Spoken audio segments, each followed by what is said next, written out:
Okay, animation gang, here we go into another animation tutorial using Wick Editor.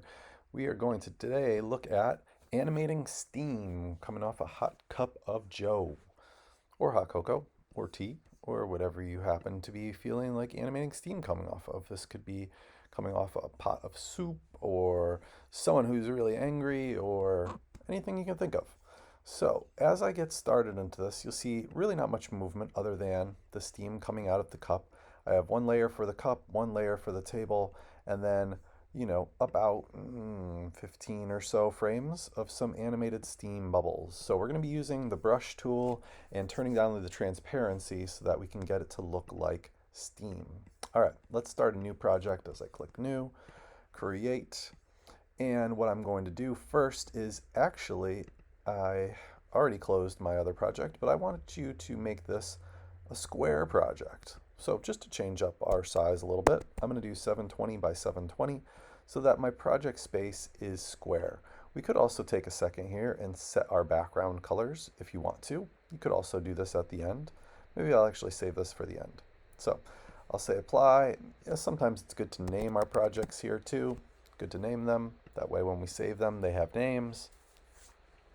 Good habit to get into. It doesn't look square yet, but it's because I'm zoomed in a little bit. All right, so my square space, my workspace is indeed square. So I'm going to call this layer 1 table. Layer 1 is table. Layer 2 that I add in, I'm going to drag up a little bit, and I will call this layer cup. So I'm going to click on where it says layer 2, click over here, and we will type in cup.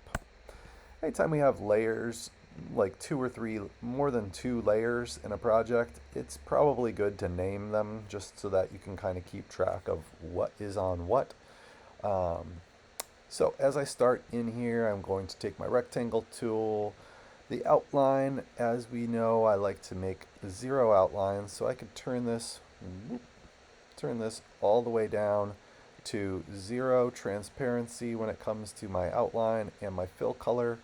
I could take a quick color here, or I could try to find a brown maybe for a table, which would be kind of in the oranges. So if you click on the orange area and then you look at the lower area there, you should get brown shades. All right, so let's make a table for my cup to sit on. Now I'll go up my next layer and let's go over how I would draw a cup. So I'm going to start with an ellipse tool. What color do I want my cup to be today? Let's say blue. Maybe a bluish green. Yeah, let's go with like a teal green color. Still, actually, I will add the outline back on. Let's add our outlines back on. 5 is usually a safe place for an outline. Anything thinner seems to usually be just a little bit too thin, and anything thicker can seem to be a little bit too thick when it comes to outlining. So 3 to 5 is usually my happy place as far as outlines go. All right, so to draw the cup, I'm actually going to use my rectangle tool. That may seem counterintuitive, but it will make more sense once I explain. I'm going to start by clicking here over my edge of my ellipse, and then I'm going to just extend it past the edge of the table and try to get the outer edge to line up with the other corner of my ellipse. Now I'm going to take what's called the path cursor tool. So path cursor tool allows me to go above a line. When you see I hover over this line, it turns blue, and then bend this line or pull it down. Okay, so that way I am able to make this have more of a rounded shape like a cup might have. All right, now I need a few more parts. I'm going to make another ellipse. This one I'm going to fill with a brown or a tan to be my coffee.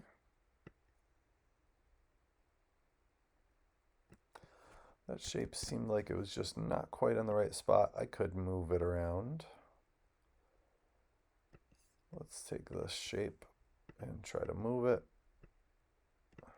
into the correct spot. That seems pretty good. Okay. Now I need to add my handle. So for my handle, I have my line weight of 5 again. My fill color doesn't matter quite yet because I'm going to fill it with the same teal green. So in order to draw this handle, let's start by doing kind of a C curve right here. And then that is going to come out and go back into another C curve right here. And then I need to come all the way out. Oof, got a little skinny in the middle. All right, let's try that one more time. So C curve. And then I'm going to come out and down and another C curve. I want to try and keep this handle about even thickness. That is a pretty thick handle, but it looks like it'll work fine. Now I want to take that handle and fill it in. So I'm going to take my bucket, and for my fill color, I'll use my eyedropper tool to get back to this teal. And my bucket tool is already selected, and I will start to fill this in. So what you can see now, though, is that I do still have this line here, right?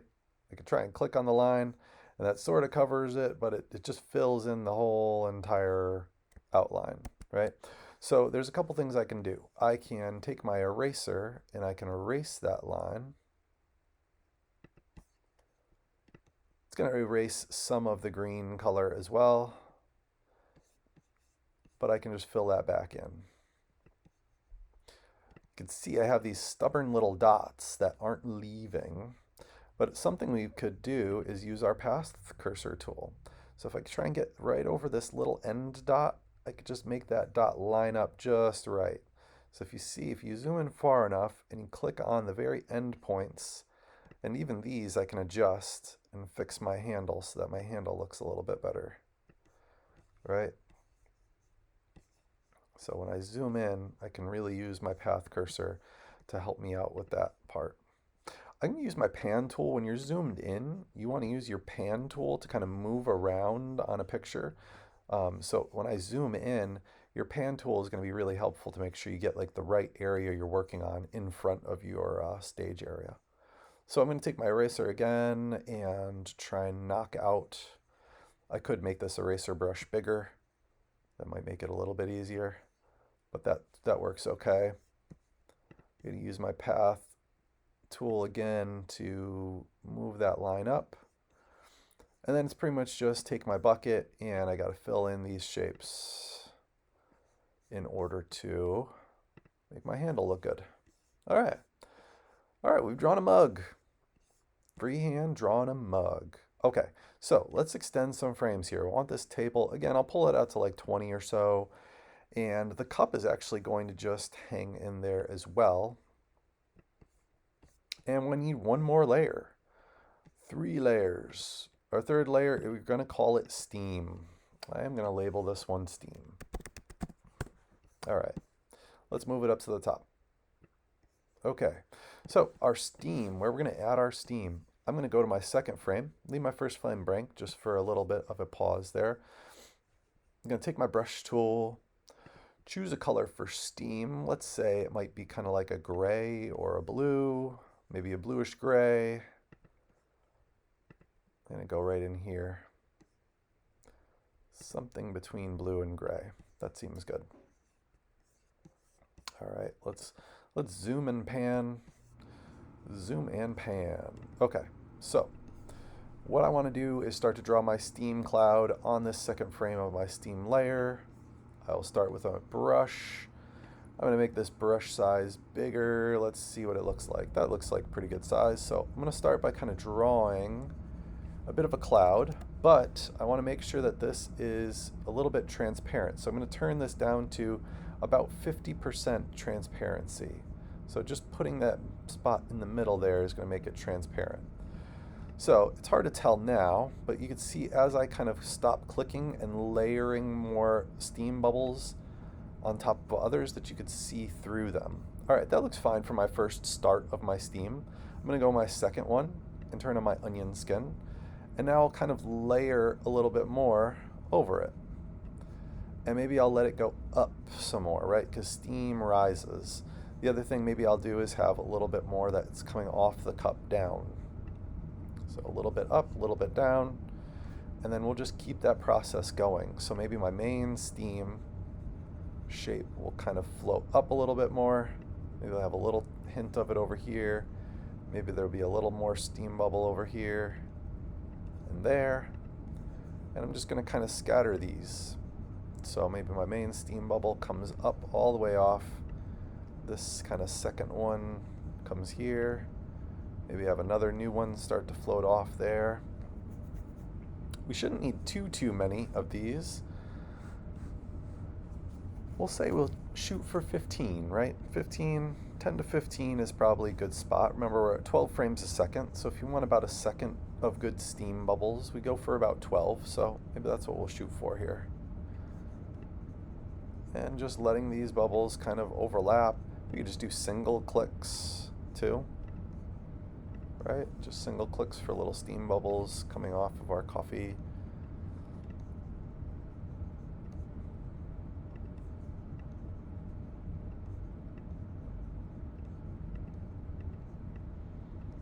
And again, overlapping them is kind of nice because you do have the transparency adjusted. And let's just give a quick play to see what this looks like. As you can see, I have a little bit of steam going here. I'm going to make it go a little bit longer because that does play a little bit fast, right? So keep having fun with layering some more steam bubbles. Do a couple dots. Keep going. Another steam bubble. Some overlapping.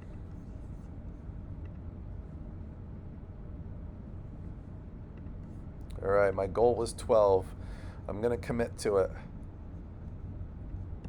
Another couple bubbles, overlapping.